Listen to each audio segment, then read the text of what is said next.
ಎಲ್ಲರಿಗೂ ನಮಸ್ಕಾರ. ಸವಿರುಚಿ ರೆಸಿಪಿಗೆ ಸ್ವಾಗತ. ಇವತ್ತಿನ ಸ್ಪೆಷಲ್ ಆರೋಗ್ಯಕರವಾಗಿರ್ತಕ್ಕಂಥ ಮೆಂತ್ಯ ಸೊಪ್ಪಿನ ಪಲಾವ್ ಮಾಡೋದನ್ನು ತೋರಿಸ್ತಾ ಇದ್ದೀನಿ. ಈ ವಿಧಾನದಲ್ಲಿ ಮಾಡಿಕೊಂಡ್ರೆ ಮಕ್ಕಳಿಗೆ ಒಂದು ಒಳ್ಳೆ ಲಂಚ್ ಬಾಕ್ಸ್ ರೆಸಿಪಿ ಅಂತಲೂ ಕೂಡ ಹೇಳ್ಬೋದು. ದೊಡ್ಡೋರಿಂದ ಹಿಡಿದು ಚಿಕ್ಕವರವರೆಗೂ ಎಲ್ಲರೂ ಇಷ್ಟಪಟ್ಟು ತಿಂತಕ್ಕಂಥ ರೆಸಿಪಿ. ತುಂಬ ಸಿಂಪಲ್ಲಾಗಿ ಕಡಿಮೆ ಸಮಯದಲ್ಲೇ ರೆಡಿ ಮಾಡ್ಕೋಬೋದು. ಬನ್ನಿ, ಈ ಆರೋಗ್ಯಕರವಾಗಿರ್ತಕ್ಕಂಥ ಮೆಂತ್ಯ ಸೊಪ್ಪಿನ ಪಲಾವ್ನ ಯಾವ ರೀತಿ ಮಾಡೋದು, ಇದಕ್ಕೆ ಏನೇನು ಪದಾರ್ಥಗಳು ಬೇಕು ಅನ್ನೋದನ್ನು ನೋಡ್ಕೊಳ್ಳೋಣ.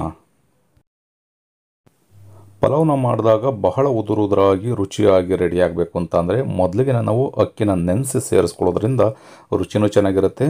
ಬಹಳ ಉದುರಾಗಿ ಪಲಾವ್ ಕೂಡ ರೆಡಿ ಆಗುತ್ತೆ. ಮೊದಲಿಗೆ ನಾನಿಲ್ಲಿ ಒಂದು ಬೌಲ್ನ ತೊಗೊಂಡು ಒಂದು 3 ಕಪ್ಪಿನಷ್ಟು ಅಕ್ಕಿನ ಸೇರಿಸ್ಕೊಂಡು ಚೆನ್ನಾಗಿ ಒಂದು 2 ರಿಂದ 3 ಬಾರಿ ತೊಳೆದು ಒಂದು 10 ರಿಂದ 15 ನಿಮಿಷ ನೆನೆಯಲಿಕ್ಕೆ ಬಿಡ್ತಾಯಿದ್ದೀನಿ. ಅಕ್ಕಿನ ನೆನೆಸಿಟ್ಟು ಆದ ನಂತರ ಪಲಾವ್ನ ಮಾಡಲಿಕ್ಕೆ ಒಂದು ಮಸಾಲನ ರೆಡಿ ಮಾಡ್ಕೋಬೇಕು. ಹಾಗಾಗಿ ಒಂದು ಮಿಕ್ಸಿ ಜಾರ್ನ ತೊಗೊಂಡು ಖಾರಕ್ಕೆ ಒಂದು 3 ರಿಂದ 4 ಹಸಿಮೆಣಸಿಕಾಯಿನ ಸೇರಿಸ್ಕೊಳ್ತಾ ಇದ್ದೀನಿ. 1 ಇಂಚಿನಷ್ಟು ಶುಂಠಿ, 1 ಗೆಡ್ಡೆ ಬೆಳ್ಳುಳ್ಳಿನ ನೀಟಾಗಿ ಸಿಪ್ಪೆನ ಬಿಡಿಸಿ ಸೇರಿಸ್ಕೊಳ್ತಾ ಇದ್ದೀನಿ. ಅರ್ಧದಷ್ಟು ಈರುಳ್ಳಿನ ಜಾಸ್ತಿ ಸೇರಿಸೋದಕ್ಕೆ ಹೋಗ್ಬಿಡಿ, ಒಂದು ಅರ್ಧದಷ್ಟು ಸೇರಿಸ್ಕೊಂಡ್ರೆ ಸಾಕಾಗುತ್ತೆ. ಸ್ವಲ್ಪ ಕೊತ್ತಂಬರಿ ಸೊಪ್ಪು, ಸ್ವಲ್ಪ ಪುದೀನ ಸೊಪ್ಪು, ಹಾಗೆ 1 ಇಂಚಿನಷ್ಟು ಚಕ್ಕೆನ ಸೇರಿಸ್ಕೊಳ್ಳೋಣ. ನಾನು ಇದಕ್ಕೆ ಗರಂ ಮಸಾಲಾನ ಬಳಸ್ತಲ್ಲ, ಹಾಗಾಗಿ ಚಕ್ಕೆ ಮತ್ತು ಲವಂಗನ ರುಬ್ಬಬೇಕಾದ್ರೇ ಸೇರಿಸ್ಕೊಳ್ತಾ ಇದ್ದೀನಿ. ಒಂದು 4 ರಿಂದ 5 ಲವಂಗ. ಇಷ್ಟು ಪದಾರ್ಥನ ಸೇರಿಸ್ಕೊಂಡು ಸ್ವಲ್ಪ ನೀರನ್ನು ಬೆರೆಸಿ ಇದನ್ನು ನೈಸಾಗಿ ನಾವು ರುಬ್ಕೋಬೇಕು. ಈ ರೀತಿ ಮಸಾಲನ ರುಬ್ಕೊಂಡು ನಾವು ಪಲಾವ್ನ ಮಾಡಿಕೊಂಡ್ರೆ ಮೆಂತ್ಯ ಪಲಾವ್ ರುಚಿ ಅಂತೂ ಅದ್ಭುತವಾಗಿರುತ್ತೆ.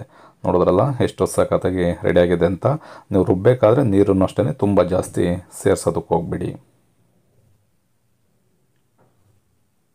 ಈಗ ಪಲಾವ್ನ ರೆಡಿ ಮಾಡ್ಕೊಳ್ಳಿಕ್ಕೆ ಒಂದು ಕುಕ್ಕರ್ನ ಬಿಸಿ ಆಗಲಿಕ್ಕೆ ಇಟ್ಕೊಂಡು ಇದಕ್ಕೆ ಒಂದು 3 ರಿಂದ 4 ಟೇಬಲ್ ಸ್ಪೂನಷ್ಟು ಎಣ್ಣೆನ ಸೇರಿಸ್ಕೊಳ್ಳೋಣ. ಎಣ್ಣೆ ಚೆನ್ನಾಗಿ ಬಿಸಿ ಆದಮೇಲೆ ಸ್ವಲ್ಪ ಗರಂ ಮಸಾಲೆಗಳನ್ನ ಸೇರಿಸ್ಕೊಳ್ತಾ ಇದ್ದೀನಿ. ಕೆಲವರು ಈ ಗರಂ ಮಸಾಲೆಗಳನ್ನ ಪಲಾವ್ ಜೊತೆನಲ್ಲಿದ್ದರೆ ಇಷ್ಟಪಡ್ತಾರೆ, ಕೆಲವರು ಆ ಸ್ಮೆಲ್ನ ಇಷ್ಟಪಡಲ್ಲ. ಇಷ್ಟಪಡದೇ ಇದ್ದವರು ಸ್ಕಿಪ್ ಮಾಡ್ಬೋದು. ಈ ರೀತಿ ಸೇರಿಸ್ಕೊಂಡು ಒಂದು ಅರ್ಧದಿಂದ 1 ನಿಮಿಷ ಎಳೆ ಕವನಲ್ಲೇ ಫ್ರೈ ಮಾಡ್ಕೊಳ್ಳೋಣ. ಈ ರೀತಿ ಚೆನ್ನಾಗಿ ಫ್ರೈ ಆದಮೇಲೆ ಇದಕ್ಕೆ 2 ಈರುಳ್ಳಿನ ಸ್ಲೈಸಾಗಿ ಕಟ್ ಮಾಡಿ ಸೇರಿಸ್ಕೊಳ್ತಾ ಇದ್ದೀನಿ. ಈರುಳ್ಳಿ ಸ್ವಲ್ಪ ಮೆತ್ತಗಾದರೆ ಸಾಕು. ಒಂದು ಅರ್ಧದಿಂದ 1 ನಿಮಿಷ ಎಣ್ಣೆ ಜೊತೆನಲ್ಲೇ ಫ್ರೈ ಮಾಡ್ಕೊಳ್ಳೋಣ.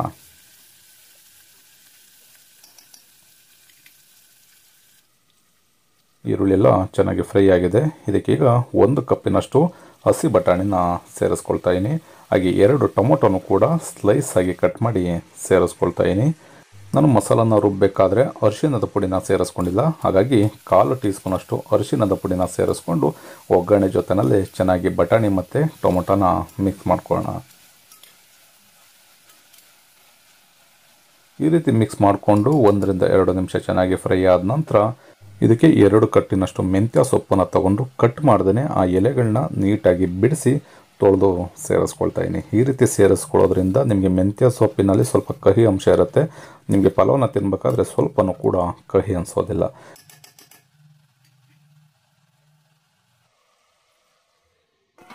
ಮೆಂತ್ಯ ಸೊಪ್ಪನ್ನು ಸೇರಿಸ್ಕೊಂಡು ಮತ್ತೆ ಒಂದು 2 ರಿಂದ 3 ನಿಮಿಷಗಳ ಕಾಲ ಈ ಒಗ್ಗರಣೆ ಪದಾರ್ಥಗಳ ಜೊತೆನಲ್ಲೇ ಬೆರಿಬೇಕು. ಆ ರೀತಿಯಲ್ಲಿ ಬೇಯಿಸ್ಕೊಳ್ಳೋಣ. ನೋಡ್ಬೋದು, ಅದರಲ್ಲಿರ್ತಕ್ಕಂಥ ನೀರಿನಂಶ, ಟೊಮೊಟೊ ಮತ್ತು ಸೊಪ್ಪಲ್ಲಿರ್ತಕ್ಕಂಥ ನೀರಿನಂಶ ಬಿಟ್ಕೊಂಡಿದ್ದೆ. ಇವಾಗ ನಾವು ಇದಕ್ಕೆ ರುಬ್ಬಿಟ್ಕೊಂಡಿರ್ತಕ್ಕಂಥ ಮಸಾಲಾನ ಸೇರಿಸಿ ಚೆನ್ನಾಗಿ ಬೇಯಿಸ್ಕೋಬೇಕಾಗತ್ತೆ. ಮಸಾಲಾನ ಸೇರಿಸಿ ಆದಮೇಲೆ ಆ ನೀರಿನಂಶ ಏನಿದೆ ಅದ್ರ ಜೊತೆನಲ್ಲಿ ಇದು ಚೆನ್ನಾಗಿ ಫ್ರೈ ಆಗಬೇಕು. ಮತ್ತು ಒಂದು 2 ರಿಂದ 3 ನಿಮಿಷ ಫ್ರೈ ಮಾಡ್ಕೊಳ್ಳೋಣ.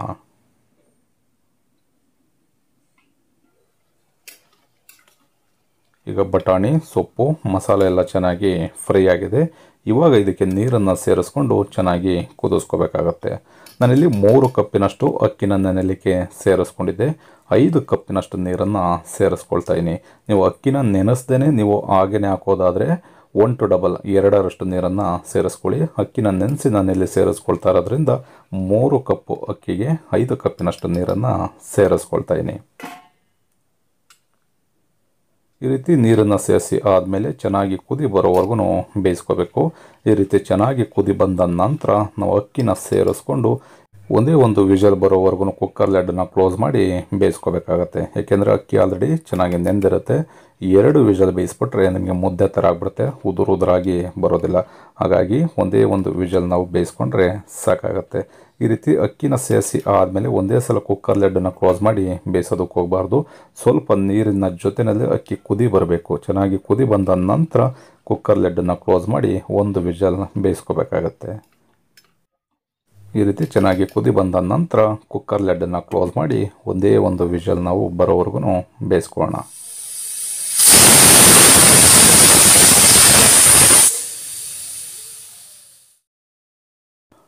ಒಂದು ವಿಷಲ್ ಆಗಿದೆ. ಕುಕ್ಕರ್ ಕಂಪ್ಲೀಟಾಗಿ ತಣ್ಣಗಾಗಬೇಕು. ತಣ್ಣಗಾದ ನಂತರ ಕುಕ್ಕರ್ ಲಿಡ್ಡನ್ನು ಓಪನ್ ಮಾಡಬೇಕಾಗತ್ತೆ. ನೀವು ತುಪ್ಪನ ಒಗ್ಗರಣೆಗೆ ಅಥವಾ ರೈಸನ್ನು ಸೇರಿಸಿದಾಗ ಸೇರಿಸ್ಕೊಳ್ಳೋದಕ್ಕಿಂತ ಈ ರೀತಿ ಮೆಂತ್ಯ ಪಲಾವ್ಗೆ ಕೊನೆಯಲ್ಲಿ ಕುಕ್ಕರ್ ಲಿಡ್ಡನ್ನು ಓಪನ್ ಮಾಡಿದ್ಮೇಲೆ ಸೇರಿಸ್ಕೊಳ್ಳಿ. ಆ ರೈಸ್ ಜೊತೆ ತುಪ್ಪ ಬೆರೆತಾಗ ತಿನ್ನೋದಕ್ಕಂತೂ ಅದ್ಭುತವಾಗಿರುತ್ತೆ. ನೋಡ್ಬೋದು ಎಷ್ಟು ಸಖತ್ತಾಗಿ ಪಲಾವು ಕೂಡ ರೆಡಿಯಾಗಿದೆ ಅಂತ.